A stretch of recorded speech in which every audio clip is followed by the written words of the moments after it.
have less than 9 days to the final submission of the list for the AFCON 2025. And after so much delay, the Nigerian Super Eagles coach Eric Chell today finally released his 54-man provisional list for the Continental Showcase.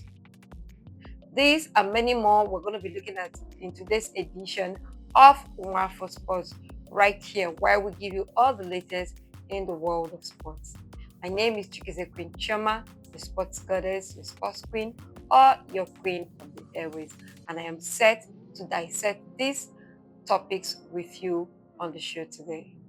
Before now, there has been rumors, issues here and there, ranging from the abysmal outing of the Super Eagles at the World Cup qualifiers, the strikes, and everything that surrounded the Super Eagles. And now, some fans were all still arguing why they waited for the list to be released, whether it was Eric Chell delaying the list or it was the fault of the NFF. But finally, all those have been laid to rest as the list is finally here. Now, in the list, the regular suspects, the usual names, they make up the large amount of members of that list.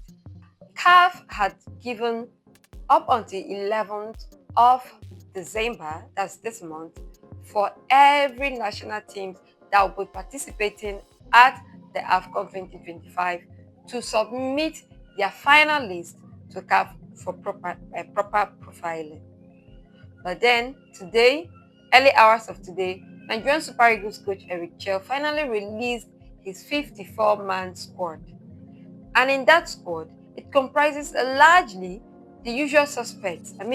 Out of the 24-man list, that's the 24 players that participated in the African qualifiers for the World Cup, we have just one name missing, and that is Frederick Benjamin, the 22-year-old who was the silver lining in the abysmal performance at the qualifiers.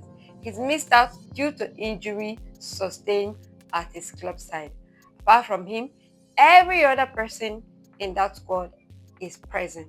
And they will have some new names, although some returning names in that list, and some that have never been called up also made the list, giving them slim chances because the number of seats or the number of jerseys waiting to be fought for are just few.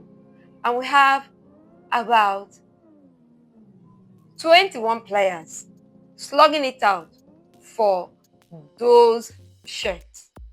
How would that pan out? Now, before I go into bringing you the list of these players that made the squad, I want to ask, we have less than 30 days. What am I even saying? This tournament will begin on the 21st of this month. And at this point, we are still submitting our first list for the preliminary squad. Does it show any sign of preparedness? Does it show seriousness from a team that claim they want to go all out there and win this tournament? Who will even take the blame for all of these shortcomings? The players, the coach, or the body governing football in the country? Talking about the NFF. These are some of the things that have spiked a lot of controversies among fans on social media. And it simply means that as a country, we are not ready to make the changes that will uplift our football. Well, I leave that to you to judge. Releasing the team now, do you expect, or are you expecting that at the end of the day, this team will go all out there and do wonders, shock the world, and win our 4th AFCON title? Well, that is left for you to judge. But then you can also let us know on the comment section. Let me now bring you the names of the players that made this 54-man squad.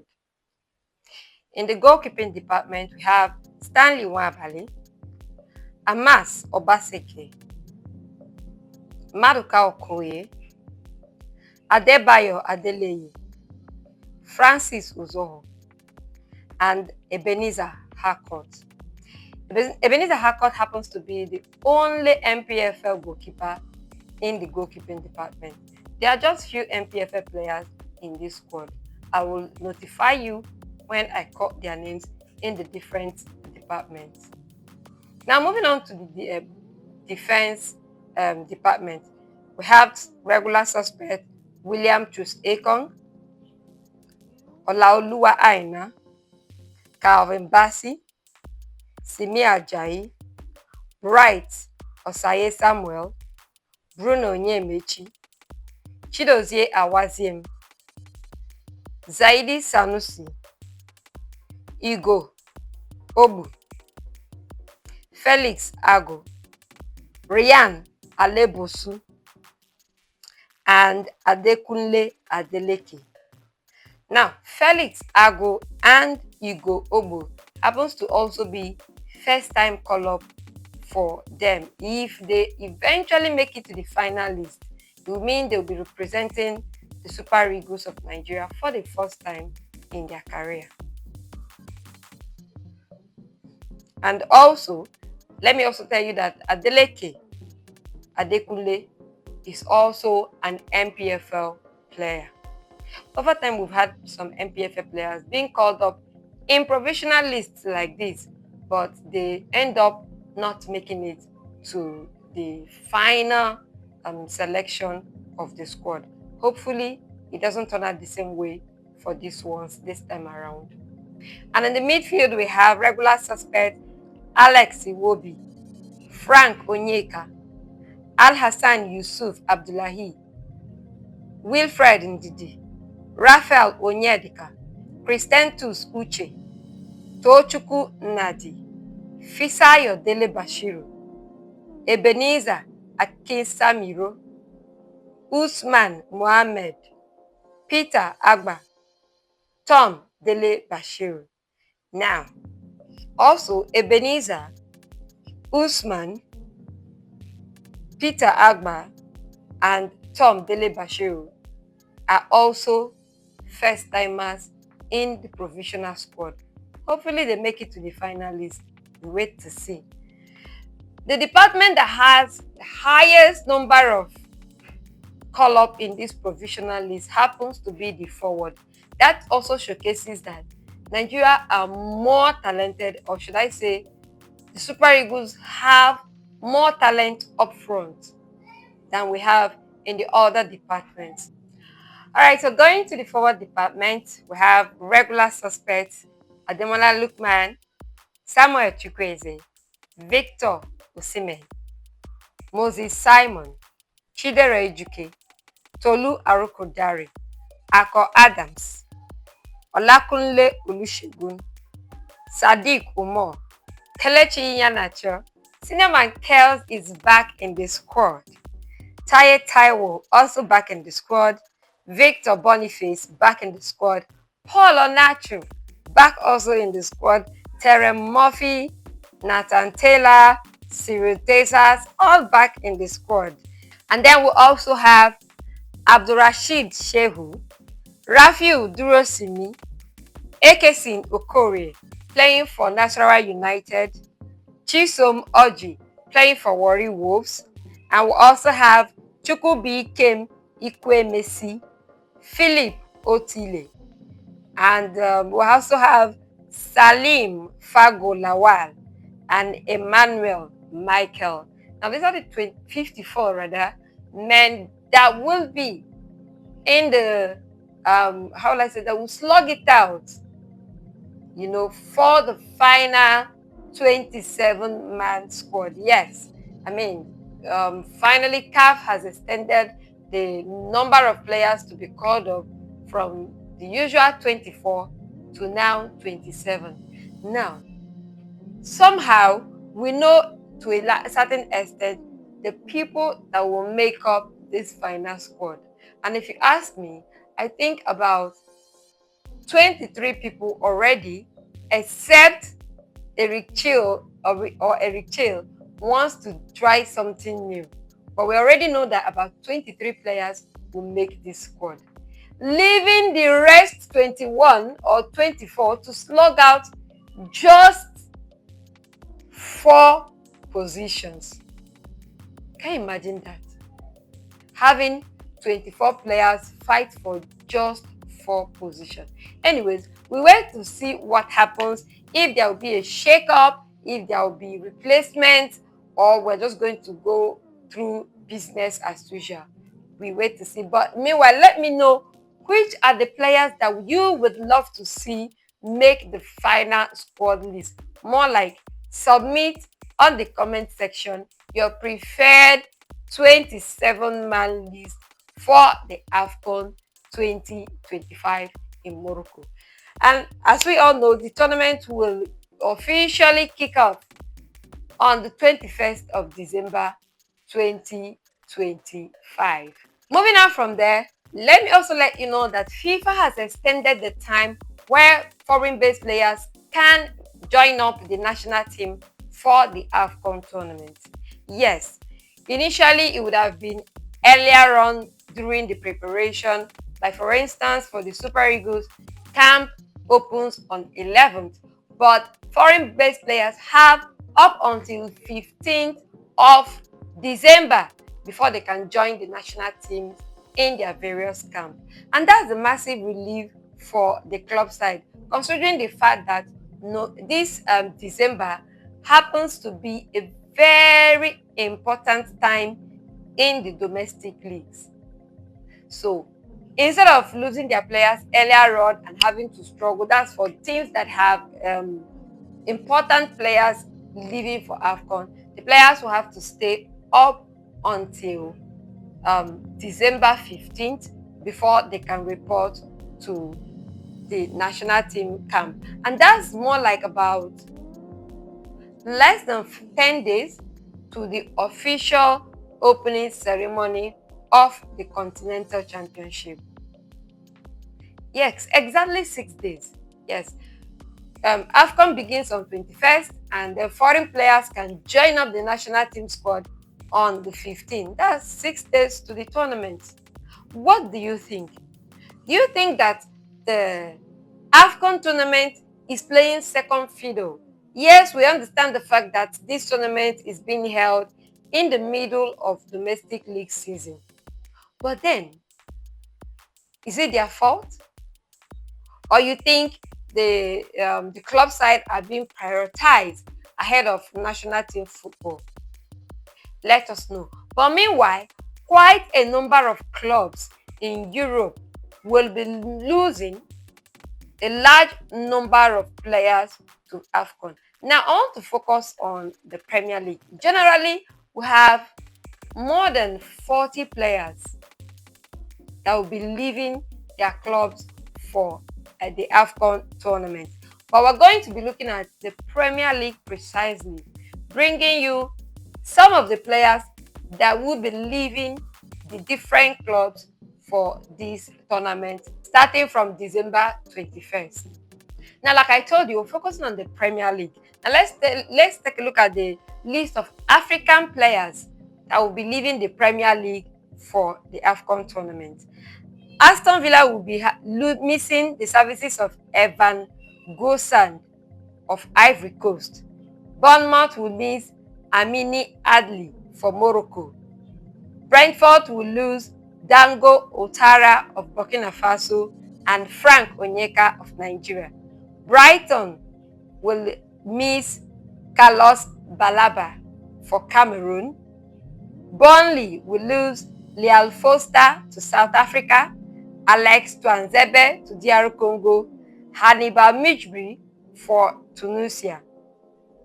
Crystal Palace will miss Cheick Doucouré for Mali, Chadi Riyad for Morocco, Christentus Uche for Nigeria, and Ismaila Sarr for Senegal. Everton will lose Iliman Ndiaye for Senegal and Idrissa Gueye for same Senegal. Fulham is an all-Nigerian setup, so they will lose the services of Calvin Bassey, Alex Iwobi, and Samuel Chukwueze, all for Nigeria. And these three have had a wonderful performance for Fulham in the last, say, 2-3 games. They've been a vital part of the Fulham squad. So they'll be missing in action for Fulham. Liverpool will only miss the services of Mohamed Salah for Egypt. Manchester City, the same, will miss Ryan Aid-Nouri for Algeria. Manchester United will miss Amad Diallo and Brian Mbeumo for Ivory Coast and Cameroon, respectively. And these two have actually been very important for Ruben Amorim and what he's been doing at Manchester United in recent times. Nottingham Forest will miss Willy Bully for Ivory Coast. And Sunderland happens to be the team that will have the highest number of players leaving for AFCON. They have Shimdine Telbi for Morocco, Reinildo Mandavi for Mozambique, Habib Diarry for Senegal, Simon Adingra for Ivory Coast, Ibrahim Sangari for Ivory Coast, Oto Masuki for DR Congo, and Noah Sadiki for same DR Congo. Tottenham Hotspur will miss only one person, Pape Matassa. West Ham will miss Aaron Wan-Bissaka for DR Congo, Al-Hijja Malik Diop for Senegal. Wolverhampton Wanderers will miss Masha Munutsi and Tawanda Shiriwa for Zimbabwe, and Tolu Arukodare for Nigeria. Now, those are the players that will be missing in action in Premier League during the course of the AFCON, which will start from the 21st of December 2025 to 18th of January 2026. And that is massive. And considering a number of these players are very important players for their various teams, how do you think some of these teams will manage in the Premier League during this period? But then there are some big clubs that are free from these worries. Yes, the likes of Chelsea, Arsenal, Newcastle, and Leeds United have no African player leaving for the AFCON.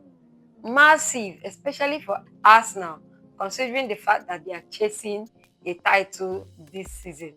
I am sure this is that time where some coaches will say, oh, it's a good thing I didn't sign an African player, right? All right, let me know what you think on the comment section. Now, before leaving all that is happening and surrounding the forthcoming AFCON tournament, I want to ask you, who are your favorite teams to win this tournament? Personally, I am thinking serious contenders would be Morocco, South Africa,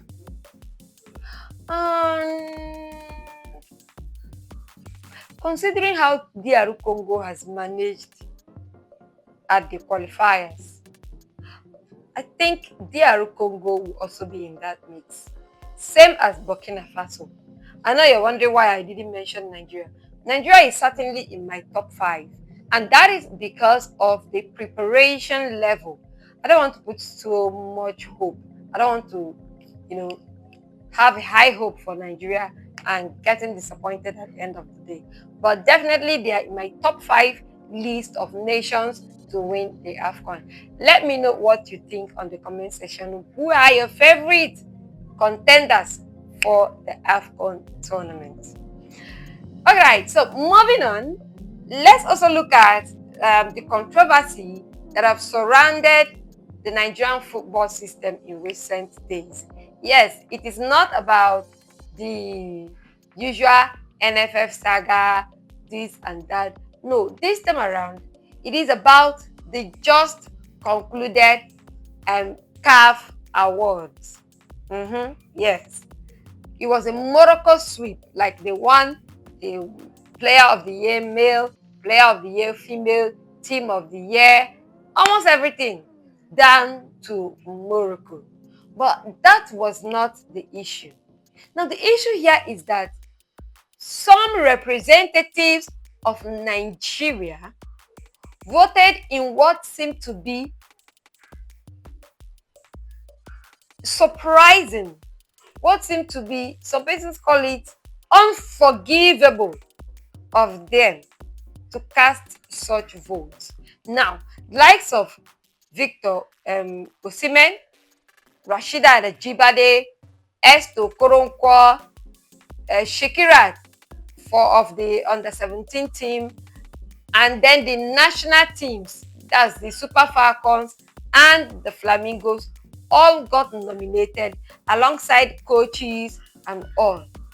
But when it came to the voting, I was surprised how some of our players didn't make the final squad. For instance, how on earth did Esther Okoronkwo not make the final three? Talking about the women category. Now let me tell you why.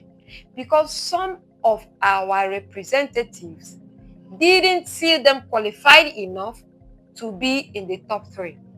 Moving on from there, Nigerian fans have called out representatives of the country who voted at the just concluded CAF Awards. In fact, just yesterday or a few days ago, CAF released the results of votes. And it happened that some Nigerian representatives actually voted against Nigerian candidates. For instance, Super Eagles legend Daniel Omokachi voted Victor Osimhen in the Player of the Year category male in far fifth, giving him just a single vote. Another representative, Amadu, in the women category, voted Esther Okoronkwo in fifth place and Rashida Ajibade in second place. Same for the national team of the year for the Super Falcons, voting them fifth, and also voting Shekirat, the young player of the year female, in fifth also. And Nigerians are beginning to wonder. If you look at the performances of this individual in the space or in the period in contention, they did quite better than their counterparts.